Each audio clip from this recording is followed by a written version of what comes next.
Thrift by Samuel Smiles. Great Debtors. What would life be without arithmetic but a scene of horrors? You are going to Boulogne, the city of debts, peopled by men who never understood arithmetic. Sydney Smith. When we owe and we do not pay, it is if we don't owe. Ariane Jose. Of what a hideous progeny is debt the father! What lies, what meanness, what invasions of self-respect, what cares, what double-dealing! How in due season it will carve the frank, open face into wrinkles! How like a knife it will stab the hot heart! Douglas Jerrold. The human species, according to the best theory I can form of it, is composed of two distinct races, the men who borrow and the men who lend. To these two original diversities may be reduced all those impertinent classifications of Gothic and Celtic tribes, white men, black men, red men, and such like. Charles Lamb. People do not know what troubles they are brewing for themselves when they run into debt. It does not matter for what the debt is incurred. It hangs like a millstone round a man's neck until he is relieved of it. It presses like a nightmare upon him. It hinders the well-being of his family. It destroys the happiness in his household. Even those who are in the regular receipt of large incomes feel crippled, often for years, by the incubus of debt. Weighed down by this, what can a man do to save, to economize with a view to the future of his wife and children? A man in debt is disabled from insuring his life, from insuring his house and goods, from putting money in the bank, from buying a house or a freehold. All his surplus gains must go towards the payment of his debt. Even men of enormous property, great lords with vast landed estates, often feel themselves oppressed and made miserable by loads of debt. They or their forefathers having contracted extravagant habits, a taste for gambling, horse racing, or expensive living, borrow money on their estates, and the burden of debt remains, not perhaps in the case of strictly entailed estates, for the aristocracy have contrived so that their debts shall be wiped out at their death, and they can thus gratify their spendthrift taste at the expense of the public. The estates going comparatively unburdened to the entailed heir, but comparatively few are in the position of privileged classes. In the case of the majority, the debts are inherited with the estates, and often the debts are more than the estates are worth. Thus it happens that a large part of the lands of England are at this moment the property of mortgagees and moneylenders. The greatest men have been in debt. It has even been alleged that greatness and debt have a certain relation to each other. Great men have great debts. They are trusted. So have great nations. They are respectable and have credit. Spiritless men have no debts. Neither have spiritless nations. Nobody will trust them. Men as well as nations in debt secure a widely extended interest. Their names are written in many books, and many are the conjectures formed as to whether they will pay or not. Man who has no debts slips the world comparatively unnoticed, while he who is in everybody's books has all the eyes fixed upon him. His health is inquired after with interest, and if he goes into foreign countries, his return is anxiously looked for. The creditor is usually depicted as the severe man, with a hard visage, while the debtor is an open-handed, generous man, ready to help and entertain everybody. He is the object of general sympathy. When Goldsmith was done for his milk score and arrested for the rent of his apartments, who would think of pitying the milkwoman or the landlady? It is the man in debt who is the prominent feature of the piece, and all our sympathy is reserved for him. "What were you," asked Pantagruel of Panurge, "without your debts? God preserve me from ever being without them. Do you think there is anything divine in lending or in crediting others? No. To owe is the true, heroic virtue. Yet whatever may be said in praise of debt, it has unquestionably a very seedy side. The man in debt is driven to resort to many sorry expedients to live. He is the victim of duns and sheriff's officers. Few can treat them with the indifference that Sheridan did, who put them into livery to wait upon his guests. The debtor starts and grows pale at every knock at his door. His friends grow cool, and his relatives shun him. He is ashamed to go abroad, and has no comfort at home. He becomes crabbed, morose, and querulous, losing all pleasure in life. He wants the passport to enjoyment and respect, money. He only has his debts, and these make him suspected, despised, and snubbed. He lives in the slough of despond. He feels degraded in others' eyes, as well as in his own. He must submit to impertinent demands, which he can only put off by sham excuses. He has ceased to be his own master, and has lost the independent bearing of a man. He seeks to excite pity, and pleads for time. A sharp attorney pounces on him, and suddenly he feels himself in the vulture's grip. He tries a friend or a relative, but all that he obtains is a civil leer and a cool repulse. He tries a money-lender, and, if he succeeds, he is only out of the frying pan into the fire. It is easy to see what the end will be, a life of mean shifts and expedients, perhaps ending in the gaol or the workhouse. Can a man keep out of debt? Is there a possibility of avoiding the moral degradation which accompanies it? Could not debt be dispensed with altogether, and man's independence preserved secure? Is there only one way of doing this, by living within the means? Unhappily, this is too little the practice in modern times. We incur debt, trusting to the future for the opportunity of defraying it. We cannot resist the temptation to spend money. One will have fine furniture and live in a high-rented house. Another will have wines and a box at the opera. A third must give dinners and music parties. All good things in their way, but not to be indulged in if they cannot be paid for. Is it not a shabby thing to pretend to give dinners, if the real parties who provide them are the butcher, the poulterer, and the wine merchant, whom you are in debt to, and cannot pay? A man has no business to live in a style which his income cannot support, or to mortgage his earnings of next week or of next year, in order to live luxuriously today. The whole system of debt, by means of which we forestall and anticipate the future, is wrong. They are almost as much to blame who give the credit, and encourage customers to take credit, as those are who incur debts. A man knows what his actual position is. If he pays his way as he goes, he can keep within his means, and so apportion his expenditure as to reserve a fund of savings against a time of need. He is always balanced up, and if he buys nothing but what he pays for in cash, he cannot fail to be on the credit side of his household accounts at the year's end.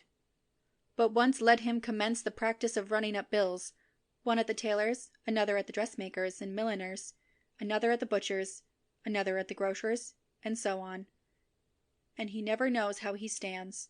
He is deceived into debt. The road is made smooth and pleasant for him. Things flow into the house, for which he does not seem to pay, but they are all set down against him, and at the year's end, when the bills come in, he is ready to lift up his hands in dismay, when he finds that the sweet of the honey will not repay for the smart of the sting. It is the same as respects the poorer classes. Not many years since, Parliament passed a law facilitating the establishment of small loan societies, for the purpose of helping small tradesmen and poor people generally to raise money on an emergency. The law was at once pounced upon by the numerous race of Graubles, as a means of putting money in their purse. They gave the working classes facilities for running into debt, and for mortgaging their future industry. A few men, desirous of making money, would form themselves into a loan club, and offer sums of money ostensibly at 5% interest, repayable in weekly installments. The laboring people eagerly availed themselves of the facility for getting into debt. One wanted money for a spree, another wanted money for a suit of clothes, a third for an 8-day clock, and so on.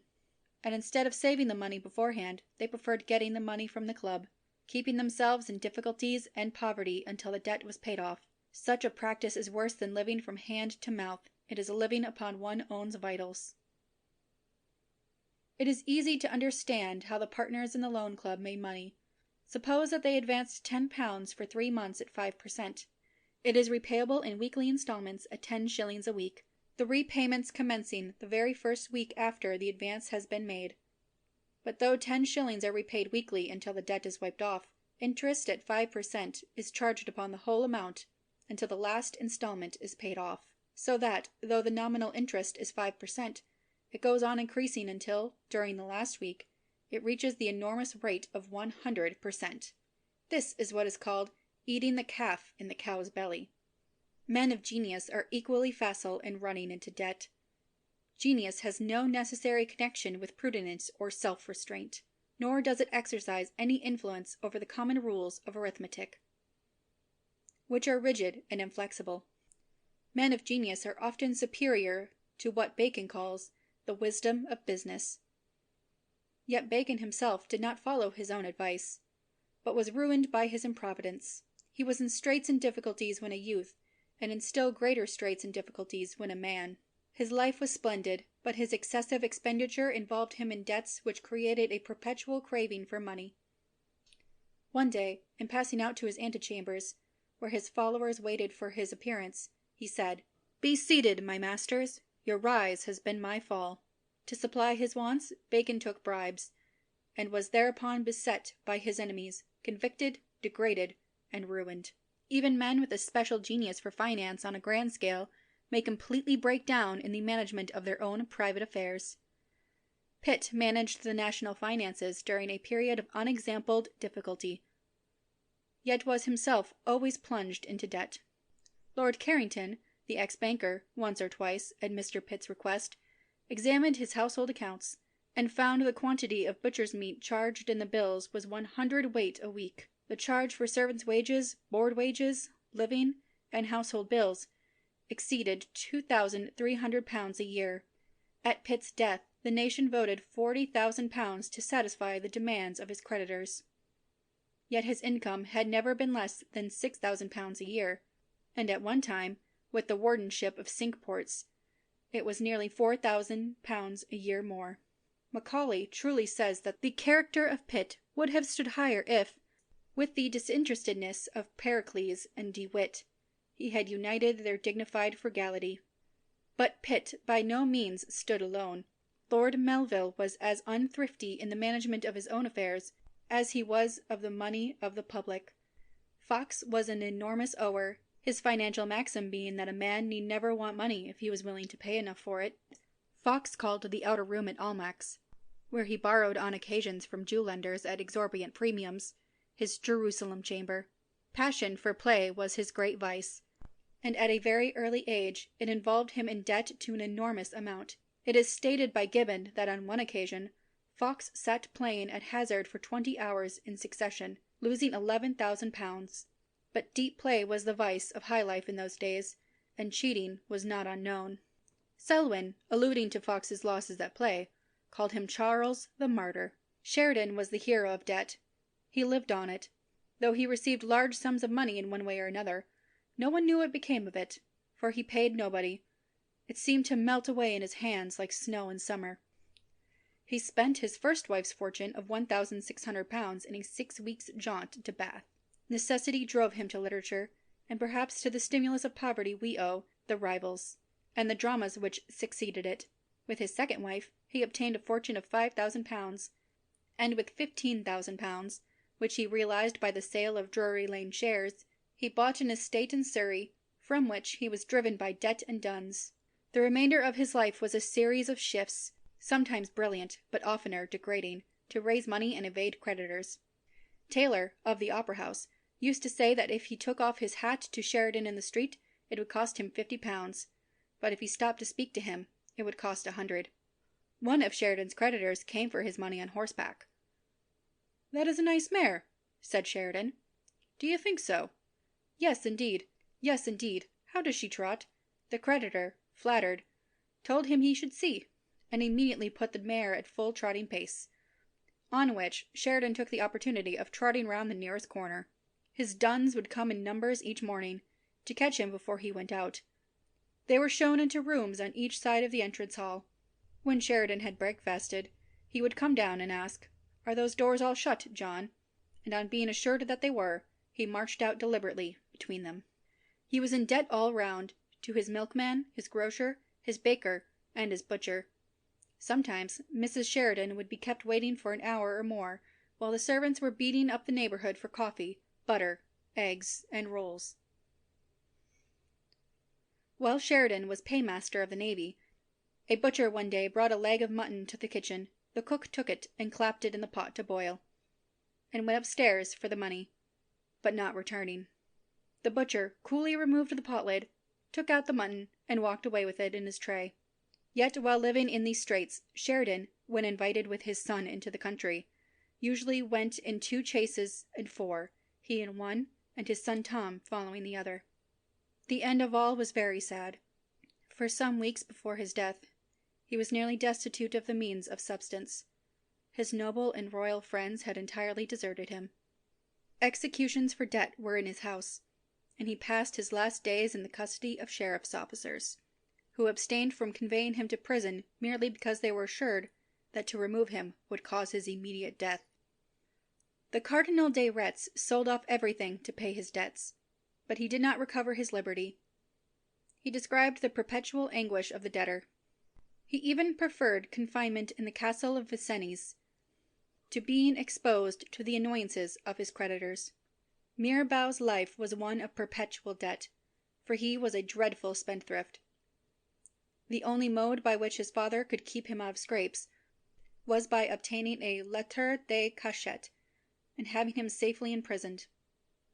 Though Mirabeau wielded the powers of the state, when he died he was so poor, or had been so extravagant, that he was still indebted to the tailor for his wedding suit. Lamartine ran through half a dozen fortunes, and at the end of his life was, quote, sending round the hat, end quote. Lamartine boldly proclaimed that he hated arithmetic, quote, that negative of every noble thought, end quote. He was accordingly driven by very shabby shifts to live. The Cours de Literature alone brought him in 200,000 francs a year. Yet the money ran through his hands like a quicksilver. His debts are said to have amounted to 3 millions of francs. Yet his style of living remained unchanged. One of his enthusiastic admirers, having stinted himself in subscribing towards the repurchase of the Lamartine estates, went into a fishmonger's one day to purchase a piece of turbot. It was too dear for his means. A distinguished-looking personage entered, paused for a moment before the turbot, and without questioning the price, ordered the fish to be sent to his house. It was M. de Lamartine. Webster, the American statesman, was afflicted with impecuniosity, arising from his carelessness about money matters, as well as from his extravagance. If we are to believe Theodore Parker, Webster, like Bacon, took bribes. Quote, he contracted debts and did not settle, borrowed and yielded not again. Private money sometimes clove to his hands. A senator of the United States, he was pensioned by the manufacturers of Boston. His later speeches smelled of bribes. End quote. Monroe and Jefferson were always in want of money, and often in debt, though they were both honest men. The life which public men lead nowadays is often an incentive to excessive expenditure. They may be men of moderate means, they may even be poor, but not many of them, moving in general society, have the moral courage to seem to be so. To maintain their social position, they think it necessary to live as others do. They are thus drawn into the vortex of debt, and into all the troubles, annoyances, shabby shifts, and dishonesties which debt involves. Men of science are, for the most part, exempt from the necessity of shining in society, and hence they furnish but a small number of instances of illustrious debtors. Many of them have been poor, but they have usually lived within their means. Kepler's life was indeed a struggle with poverty and debt, arising principally from the circumstances of his salary. As principal mathematician to the Emperor of Germany, having been always in arrear, this drove him to casting nativities in order to earn a living. I pass my time, he once wrote, in begging at the doors of crown treasurers. At his death he left only 22 crowns, the dress he wore, 2 shirts, a few books, and many manuscripts. Leibniz left behind him a large amount of debt, but this may have been caused by the fact that he was a politician as well as a philosopher, and had frequent occasion to visit foreign courts and to mix on equal terms with the society of the great. Spinoza was poor in means, yet inasmuch as what he earned by polishing glasses for the opticians was enough to supply his wants, he incurred no debts. He refused a professorship and refused a pension, preferring to live and die independent. Dalton had a philosophical disregard for money. When his fellow townsman at Manchester once proposed to provide him with an independence, that he might devote the rest of his life to scientific investigation, he declined the offer, saying that teaching was a kind of recreation to him, and that if richer he would probably not spend more time in his investigations than he was accustomed to do. Faraday's was another instance of moderate means and noble independence. Lagrange was accustomed to attribute his fame and happiness to the poverty of his father, the Astronomer Royal of Turin. "Had I been rich," he said, "probably I should not have become a mathematician." The greatest debtor connected with science was John Hunter, who expended all his available means, and they were wholly earned by himself, in accumulating the splendid collection now known as the Hunterian Museum. All that he could collect in fees went to purchase new objects for preparation and dissection, or upon carpenters' and bricklayers' work for the erection of his gallery.